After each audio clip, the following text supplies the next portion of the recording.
iOS devices have gate-kept features, some of which Apple has never enabled for iPhone users, but with a workaround, we can enable them.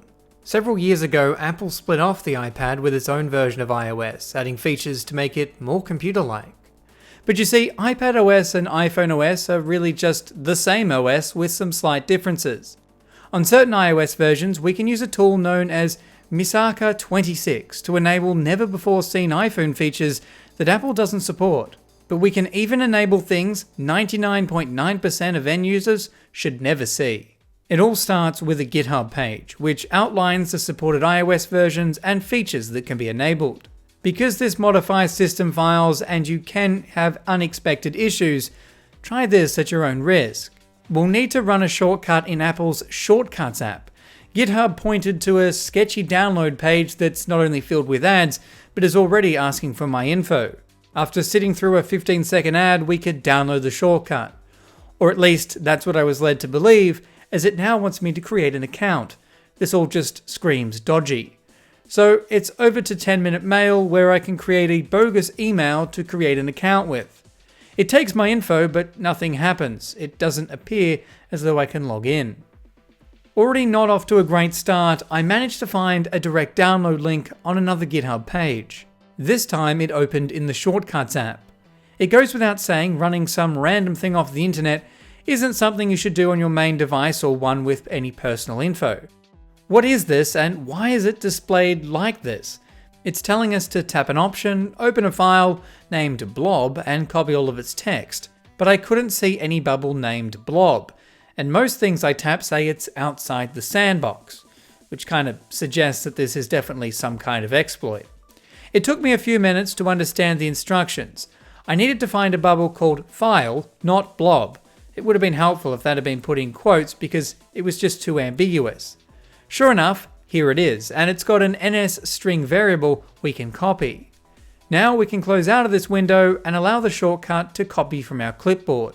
And you can see it's extracted the mobile gestalt, which we can airdrop directly to a Mac or save it first and then transfer it. But what is this mobile gestalt file and why do we need it? Well, it tells certain parts of the OS what device this is, its model name, identifier, CPU architecture, that sort of thing. But it also allows iOS to set capabilities of certain system features.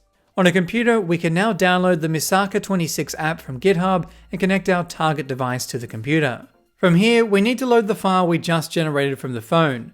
This will tell the Misaka26 app what device we have and therefore what we can enable. Now we can see a list of what we should be able to enable for this device. Unfortunately, there isn't any explanation in the app of what everything does. What is the internal storage and pulse width module options? Is that supposed to be pulse width modulation? I reviewed a wiki created by someone which goes over all the features, what they do, and possible conflicts. But let's try some out and see how it goes. Easily the biggest tweak to enable is Trollpad or Stage Manager. This will turn iOS 26 into iPadOS 26. After a reboot, we're at the setup page, but fear not, nothing's been reset. In settings, we've gained a new option for multitasking and gestures, just like the iPad would have. The only thing is, it doesn't yet work. We need to reboot the phone a second time to get it functional. All of these changes are untethered, meaning they're persistent even after a reboot. This time around, the dock has a new icon for the app drawer. The date is now visible in the menu bar and the font size is significantly smaller. But like the iPad, we now have a larger app switcher and multitasking, an exclusive iPad-only feature. We can easily switch between full screen and windowed apps or enable Stage Manager. But it's not without its quirks. While you can drag out multiple apps, resizing them is very limited. It's programmed to snap to a 16:9, 9:16, or 3:4 and 4:3 ratios, and disallows custom window sizing. While this isn't a big issue on a large iPad screen, it makes some app combos difficult to use on an iPhone screen. This is likely a contributing factor to why this feature has never made it to the iPhone. Because Apple makes both the phone and software, it's only ever made developers stick to set screen sizes. whereas Android developers have to accommodate just about any size or ratio of display, which makes this feature possible on Android. This also causes issues with the default keyboard. The special character button now spans the whole bottom of the keyboard, breaking the spacebar, along with some other UI issues. A third-party one can be installed, or the default one can be detached with a pinch, resizing it back to the original iPhone size. The iPhone retains its iPhone-specific apps such as Apple Watch and Compass, but gains springboard rotation like that of the iPhone 6, 7 and 8 Plus models. You can even use the phone upside down, which makes for an interesting effect as it essentially removes the notch. However, by far the largest downside to this modification is the iOS springboard and installed apps now believe this is an iPad, which causes most of these third-party apps to display in a 4:3 aspect ratio to match an iPad screen. And while Face ID will work, the setup interface is broken with this tweak, as it's now oversized, with the UI now making mention to an iPad. To uninstall the modification, we just flash the original mobile Gestalt file and disable the tweak we installed, in this case, TrollPad. After a reboot, it's back to a default iPhone, with all of the iPad features removed and the app display ratios back to normal. One tweak that piqued my interest was simply called SRD Security Research Device. Let's see what happens when I select this option on my iPhone 17 Pro. Right away, we're seeing something unique. It's now saying my phone is property of Apple, but now it's also saying it's a research device instead of the usual hello screen. This is also mentioned on the bottom of the lock screen and at the top of settings, with the About page saying this device has been modified for research purposes and not to enter any personal information onto it. Apple's security research device is described as a specifically fused iPhone that allows you to perform iOS security research without having to bypass its security features. This includes allowing unsigned code, access to a console or terminal, and many other unique features. Of course, it's enabled all of the messages associated with these devices, but I doubt it's enabled any of the real features. But it's something really cool to see, because this is something 99.9% of iPhone users will never see, but it's hidden in the code of the phone. The boot chime tweak also sounded interesting. I suppose Macs are now running on the same architecture, so maybe that boot chime was just left in. However, after enabling it, I wasn't able to hear anything on boot, even after several reboot attempts and making sure the phone was off silent. So that one's a bust, at least on this iPhone 17 Pro.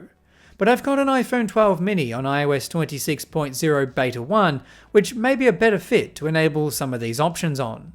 Apple Intelligence requires the iPhone 15 or later, but let's see if I can enable it using Masaka 26. Unfortunately, it only works for iOS 18.1 Beta, no other version, which makes it kind of useless. It seems Apple patched this one very quickly, as it's only present in a beta build. I retried the boot chime to no avail on the 12 mini. It must only support iOS 18. I went and enabled all of the oddities: Apple Pencil, the action button, internal storage, SOS collision, and camera control to see what happens. Well, straight away we have an Apple Pencil option in settings. That's odd to see on an iPhone, although it doesn't add the necessary hardware to the phone, so it only opens a blank screen. The camera control option added a page by the same name in camera settings. This is for controlling the dedicated camera button found on the iPhone 16 and 17 series. However, without the physical button, this is another unusable feature. SOS Collision added the crash detection toggle, although I'm not about to test this one out.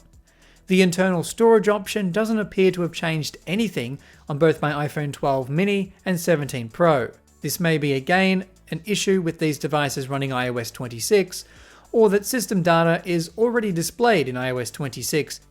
Oddly, while these features and menus are added, you can't search for them. When you do, they don't exist. Another one that could be potentially useful is the always-on display. This would in theory allow you to enable always-on displays for older iPhone models. This would of course increase battery life, but if you have an OLED display, the impact may be minimal. I again wasn't able to get this one working. According to the wiki, it's particularly unstable and could cause conflicts with other tweaks. But what did work was enabling the dynamic island style notifications. There was a few options, 2 were blurred out, 1 didn't work at all, but 1, well, did.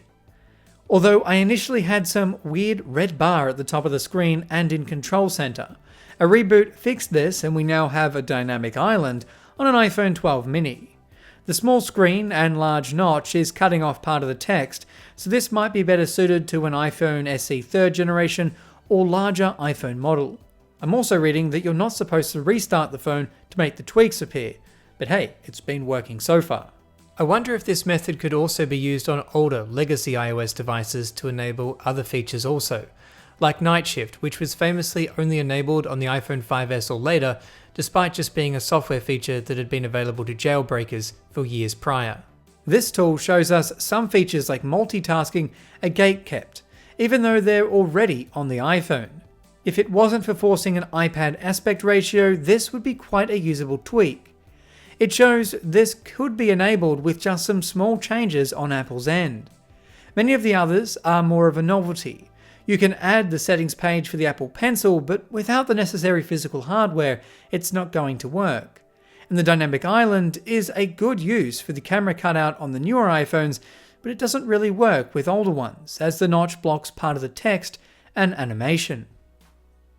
And on that note, this has been a Hugh Jeffries video. If you like what you saw, consider subscribing and check out the playlist for tech that's not what it seems. And if you're looking for any used devices, be sure to check out my online store, link for which is down in the description. That's all for this video, and I'll catch you guys next time.